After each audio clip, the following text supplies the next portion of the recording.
ধর্ম যার যার, উৎসব সবার, এই ব্যাপারটা বাংলাদেশে একটা পলিটিক্যাল মিথ। বিভিন্ন পলিটিক্যাল পার্টি এবং অর্গানাইজেশনসগুলা এই বাক্যটা ইউজ করে এটা বোঝাইতে যে যেহেতু সব ধর্মের মানুষ বাস করে, সব ধর্মের ধর্মীয় অনুষ্ঠানে সবাই মিলে উৎসবের আমেজটা শেয়ার করবে এই জন্য। তো দেখেন বাংলাদেশে কেন এটা মিথ। 2021 সালের 13ই অক্টোবর হিন্দু সম্প্রদায়ের তথা বাঙালি হিন্দুর সবচেয়ে গুরুত্বপূর্ণ দুর্গা পূজায় মহা অষ্টমী তিথিতে, যেটা সবচেয়ে গুরুত্বপূর্ণ তিথি, যখন হিন্দু সম্প্রদায়ের মানুষজন নতুন জামা কাপড় পরে তার আরাধ্যকে আরাধনা করতে গেল, তখনই তৌহিদি জনতার ব্যানারে একটা গুজবের উপর ভিত্তি করে সারা দেশব্যাপী হিন্দুদের উপর লাঠি, ছোটা, দেশীয় অস্ত্র, গুলি নিয়ে আক্রমণ করা হলো। সেখানে আপনি কুমিল্লার দিলীপ কুমার দাস থেকে শুরু করে আপনি যেখানে মানিক সাহা, যতন সাহা, প্রান্ত দাস, যাকে কুপিয়ে হত্যা করা হয়েছে। এবং আপনি দেখেন এই যে গুজবীয় আক্রমণ, সেটা কুমিল্লা থেকে জয়পুরহাট, জয়পুরহাট থেকে রংপুর, রংপুর থেকে কক্সবাজারের পেকুয়া, নোয়াখালী, সব জায়গায় ছড়ায় যায়। শত শত মন্দির ভাঙচুর করা হয়, ব্যবসা প্রতিষ্ঠান লুট করা হয়, বাড়ি ঘরে অগ্নিসংযোগ করা হয়। সেই দেশে আপনি ধর্ম যার যার, উৎসব সবার আসলে কীভাবে বলবেন? পৃথিবীর সবচেয়ে অত্যাচারী যে মানুষ, তারও হয়তো কোনো একটা ধর্মের ধর্মীয় উৎসব চলাকালীন সময়ে সে যদি কোনো অন্যায় না করে তার উপর আক্রমণ করা মানে করতে হাত কাঁপবে। কিন্তু বাংলাদেশের হিন্দু সম্প্রদায়ের মানুষের পূজা চলাকালীন সময়ে এই ধরনের অত্যাচার, আক্রমণের শিকার হইতে হয়েছে। তো যাই হোক, সেদিন থেকে এটা মিথ। আর আমি বাংলাদেশের হিন্দু সম্প্রদায়ের কোনো মানুষকে দেখি নাই যে ধর্ম যার যার, উৎসব সবার এই ব্যাপারটা প্রমোট করতে।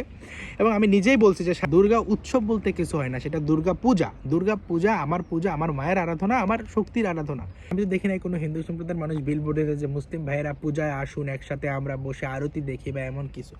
তো এই ব্যাপারগুলা আসলে ধর্মীয় অসহিষ্ণুতার প্রকাশ। এবং সবচেয়ে বড় কথা কি, 70 to 80% বাংলাদেশের মানুষ এই জিনিসটাতে সাবস্ক্রাইব করে তারা দেখতেছে। এখন ধর্ম যার যার, উৎসব সবার, এটা একটা পলিটিক্যাল স্ট্যান্ড, সবাই জানে। দেখা যায় যে হিন্দুরা যখন নাড়ু বানায়, সে নাড়ুর পূর্বে যারা মুসলিম কলিগ বা যাদের ভাই বাদারকে দিবে রাইখা দেয়। রমজানের যে ঈদ, এই সময় দেখা যায় যে সেমাই আদান প্রদান হয়। এখন এই যে উৎসব সবার কিভাবে দেখেন, উৎসব এই যে উৎসবের যে পবিত্র তিথিগুলোতে সবার মন মানসিকতা ভালো থাকে।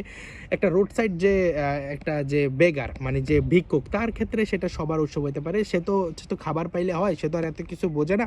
তো এই যে সমাজের সবার মধ্যে যে উৎসবের আমেজ ভাগ করে নেওয়া, এটা হতে পারে। যেমন আগের ক্ষেত্রে যে বললাম যে রমজানে যে সেমাইয়ের আদান প্রদান বা পূজার সমাজে আরও আদান প্রদান। কিন্তু এখন আমি জানি না যে কেন ওই বিলবোর্ডের মধ্যে উদ্দেশ্য প্রণোদিতভাবে বলা হয় যে হিন্দুরা গরু খেয়ে উৎসব সবার প্রমাণ করতে হবে।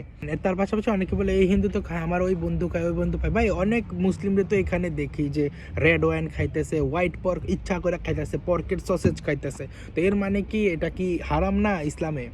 তো যদি কেউ খায়, সে তার ধর্ম সে নাশ করতেছে, সেটা তার ব্যক্তিগত ব্যাপার। ব্যক্তিগত ব্যাপারকে আপনি সামাজিকভাবে পোর্ট্রে করবেন, তাহলে কি মদ খাওয়া ঠিক আছে, হোয়াইট পর্ক খাওয়া ঠিক আছে, গাঁজা খাওয়া ঠিক আছে? বিলবোর্ডে সেই উদ্দেশ্য প্রণোদিতভাবে গরু মাংস খাওয়ার কথা বললো, সেটা যে ধর্ম অবমাননা হয়েছে, সেটার ক্ষেত্রে দেশের 70 থেকে 80% মানুষের একটা প্রত্যক্ষ পরোক্ষ সমর্থন আছে।